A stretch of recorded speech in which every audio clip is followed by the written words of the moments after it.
जर कुणीही तुम्हाला हा प्रश्न केला की महाभारताचा हिरो कोण, नक्कीच प्रत्येकाचं उत्तर हे वेगवेगळं असू शकतं, पण माझ्यासाठी उत्तर फक्त एकच. कर्ण. सूर्यपुत्र कर्ण, सूतपुत्र, कौंतेय, अधिरथ पुत्र, राधेय, शोणचा भाऊ, अशी कित्येकच नावं, पण माझ्यासाठी एकच, महारथी कर्ण. वैशाख संपला आणि वर्षा ऋतूला सुरुवात झाली. वर्षा ऋतू म्हणजे सगळ्यांना भांबावून सोडणारी, घरदारं उलटून टाकणारी, धान्य पिकांची नासाडी करणारी, सर्वांना त्रासदायक ठरणारी. पण आता याचकांची पावले हळूहळू कर्णाच्या दालनाकडे वळायला सुरुवात झाली.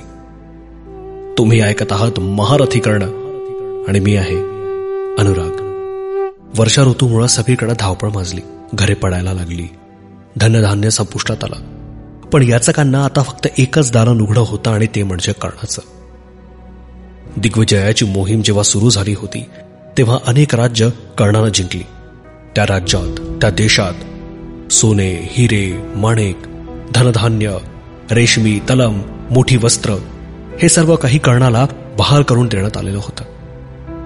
आणि याची जमवाजमव, याची संपत्ती कर्णाकडे भरपूर होती आणि तोही मुक्त हस्तानं सगळ्यांमध्ये या गोष्टींचा वाटप करत होता. कुणाला हवे असलेले कपडे, रेशमी वस्त्र, उंची तलम कपडे, धनधान्य, राहायला आसरा, त्याच्याकडे जे मागावं ते तो मुक्त हस्तानं देत होता. शोण त्याच्याकडे प्रचंड अभिमानानं पाहत होता. हळूहळू हळूहळू याचक पुढे यायला सुरुवात झाली. याचकांची जणू व्यापारपेठच भरली. रोजच्या प्रमाणात हे सगळं व्हायला लागलं.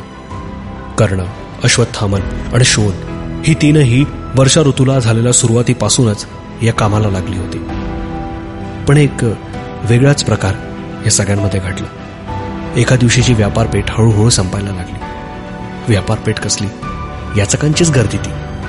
पण याचकांमध्ये सगळे याचक संपल्यानंतर फक्त 2 याचक शिल्लक राहिलेले. एक नीलवर्णाचा हडकुळा म्हातारा आणि त्याच्याबरोबर त्याची आई. ती दोघं जण थंडीमुळं, पाण्यामुळं इतकी गारठली होती की त्यांना काय बोलावं सुचेना. कर्णाच्या डोक्यावर पकडलेली छत्री त्यानं लगेच बाजूला केली. तो स्वतः पुढं होऊन त्यांना आत घेऊन आला.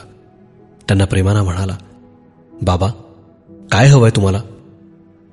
शोणानं त्या नीलवर्णाच्या हडकुळ्या म्हाताऱ्याला निरखून पाहिलं.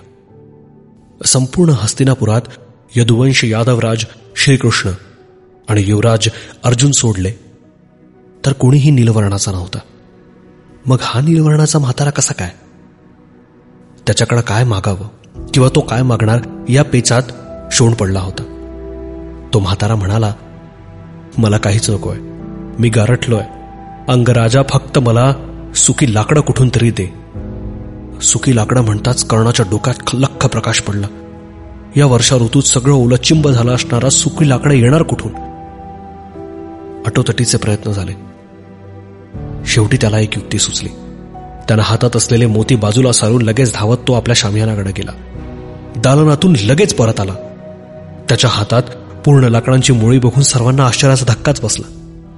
हाती असलेली एक वैशाख त्यानं पूर्ण उकडून काढलेली होती.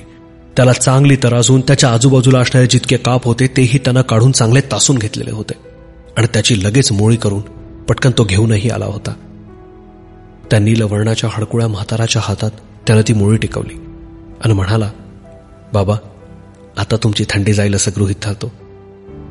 त्यानं कर्णाला आशीर्वाद दिले. अंगराज कर्ण जयंतू, अंगराज कर्ण जयतू असं म्हणत तो तिकडं फिरला. पण फिरता फिरता त्यानं विदुर आणि पितामहांकडे एक दृष्टी टाकली. त्यांना बघून एक स्मित हास्य केलं. आतापर्यंत जो नीलवर्णाचा हडकुळा म्हातारा वाकत वाकत चालला होता तो कमानीजवळ जाऊन अगदी ताठ उभा राहिला आणि सरळ सरळ झपझप झपझप झपझप चालत पुढे चालला गेला. शोणानं हे बघितलं होतं. हा नीलवर्णाचा म्हातारा, ज्याला चालताही येत नव्हतं, ज्याला धड नीट उभंही राहता येत नव्हतं, जो वाकून चालत होता, तो अचानक इतका ताठ कसा झाला?